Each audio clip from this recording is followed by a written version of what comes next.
A sunny May day promised to be hot. I opened the windows in my studio apartment to air out the space before the photo shoot. Today, the model will be Linda, the mother of my wife Sarah. We agreed to do a portrait photo session for her as a birthday gift. A knock at the door announced Linda's arrival. Upon opening, I saw her elegant figure in a beige dress. Linda always gave the impression of a refined, successful woman. Nothing betrayed her real age. She looked younger than her 56 years. "Hello, Michael," she greeted me with a warm smile. "I hope I'm not late?" "Not at all. Come in, you're right on time," I replied, letting her inside. "Make yourself comfortable while I set up the lights." Linda glanced around my makeshift studio. The large windows let in soft daylight, perfect for portraits. I began setting up the lighting fixtures, creating the necessary accents. "I'm not a model, but I'll try not to ruin your work," Linda joked, settling into the prepared chair. "Don't worry, I'll do everything to make you look stunning," I replied with a smile, continuing to adjust the equipment. "Ready? Then let's begin," I said, picking up the camera. "Just be yourself and listen to my directions." Linda nodded, trying to hide her nervousness. I took a few test shots so she could get used to the process. "Relax your shoulders and look straight into the lens." "Excellent. Don't tense up. Now turn slightly to the side, leg forward." Shot after shot, I captured Linda's facial expressions, her poses, trying to convey her character. Between directions, we exchanged meaningless phrases, and the atmosphere became more relaxed. "You're good at directing," Linda smirked, changing her pose at my request. "That's probably why Sarah married you." "Not at all," I laughed in response. "She married me for my amazing sense of humor." Linda laughed, and at that moment, I took one of the best shots. Her laughing, playful face was full of life and energy. The portrait work was going well. We struck up a light, friendly banter. Linda talked about her life, her work, her children, Sarah and her younger brother. I responded by telling funny stories from photo shoots. An atmosphere of mutual trust and comfort was created. After an hour of intense work, I called for a break. I showed Linda the first shots taken. She was delighted with the result. "You're a great magician, Michael. I had no idea I could look so good in photos." "Oh, come on," I replied with a smile. "Here, your true beauty, which you always have, is simply captured." Linda blushed slightly at the compliment, but didn't avert her gaze. We looked into each other's eyes, and suddenly the air between us filled with a strange, languorous tension. "You have a talent for seeing beauty in people," Linda said softly, not breaking eye contact. "You have a talent for radiating it," I replied just as quietly. We looked at each other in silence, unable to look away. Something elusive flashed between us. A spark of interest, affection, attraction. I tried to focus and break this strange silence. "Shall we continue? We still have a lot of work to do." "Yes, of course," Linda hastily replied, as if waking from a trance. But that spark never went out. From her face, I could see that she felt it too. Something had already changed between us. We continued the shoot, but the atmosphere in the studio became completely different. It seemed that each of my compliments about a good shot or Linda's pose acquired a double meaning. Each of her glances in my direction was full of subtext and promise. Our movements became smoother, our words softer.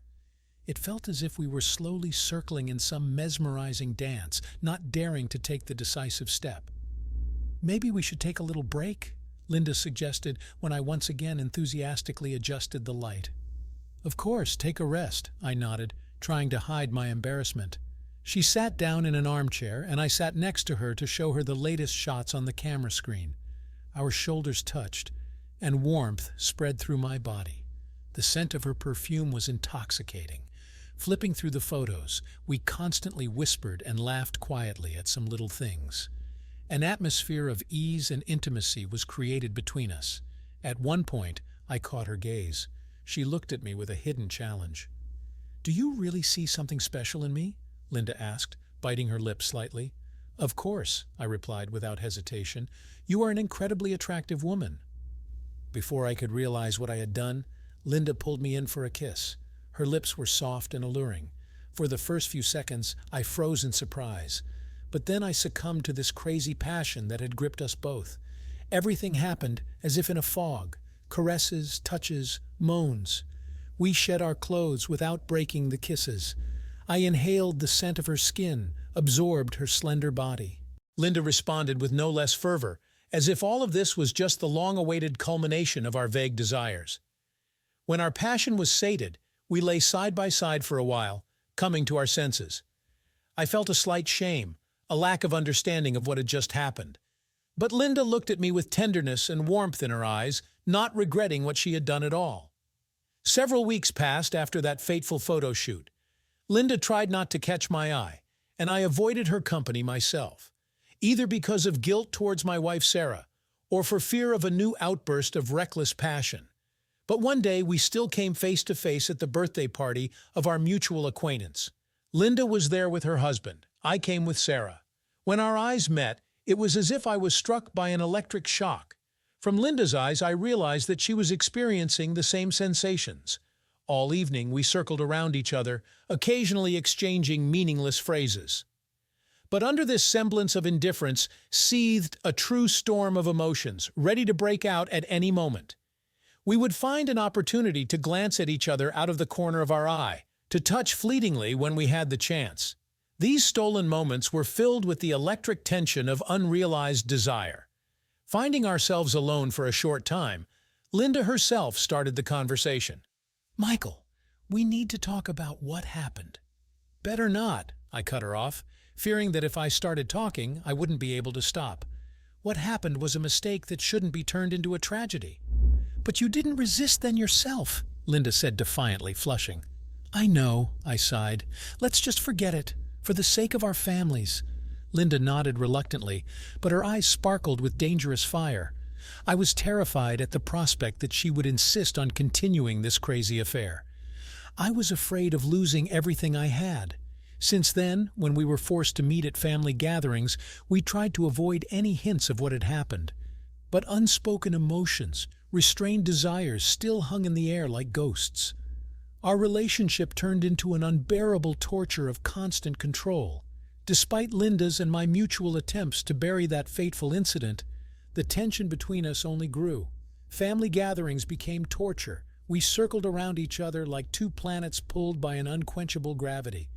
Occasionally, we managed to be alone for a short time, and then the sparks of former passion would flare up between us. Glances, accidental touches, ambiguous phrases, all this stirred the blood, giving rise to sinful fantasies. Once again, we were left alone in the kitchen. Linda poured us some wine, wafting the fragrant scent of perfume. For a couple of moments, she lingered as if deciding on something. "Michael, I have to tell you something," she finally said, looking at me intently. "What?" I tensed, anticipating something bad. "I still think about what happened between us," Linda admitted quietly. "I can't get it out of my head. I'm sorry, but I have to be honest." My mind flared with 100 conflicting emotions: rage, fear, guilt, forbidden desire, all mixed into one tight knot that took my breath away. "For God's sake, Linda," I exclaimed, trying to keep my voice down. "It was a mistake that doesn't need to be stirred up."